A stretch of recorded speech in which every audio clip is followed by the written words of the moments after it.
या कोई साथ नहीं में आता, कोई नहीं आता।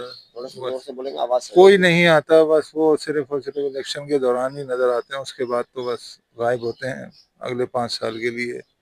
या यूसी के जो चेयरमैन हैं या अपने काउंसलर हैं, जनरल काउंसलर हैं, वो सिर्फ कागजों की हद तक या दफ्तरों में नजर आते हैं, वो भी अपने मतलब के लिए। बाकी उसके अलावा कोई नजर नहीं आता, ना कोई आवाम के मसले हल करता है। आपके इलाके से इलेक्शन के दौरान एमएनएनपी का कुछ आइडिया है, कौन था?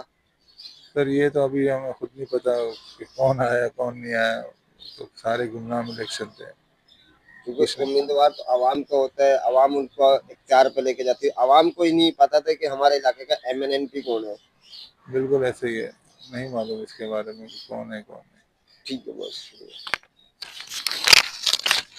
वाटर बोर्ड की तरफ से पानी का निज़ाम सेट कर देंगे, गैस का निज़ाम सेट कर देंगे, बिजली का सेट कर देंगे, एजुकेशन सेट कर देंगे, ऑलमोस्ट आपके मामला हल कर देंगे। जब इलेक्शन जीतने के बाद वो एमएनएनपी आपके इलाके का कौन है और यहाँ आप क्या समझते हैं वो यहाँ पे आते हैं इस हालत में, ये गंदी नहीं नहीं, गली देखने या कोई साथ नहीं में? आता, कोई नहीं आता। थोड़ा सा जोर बस से बोलेंगे, आवाज से कोई नहीं आता, बस वो सिर्फ और सिर्फ इलेक्शन के दौरान ही नजर आते हैं, उसके बाद तो बस गायब होते हैं अगले 5 साल के लिए।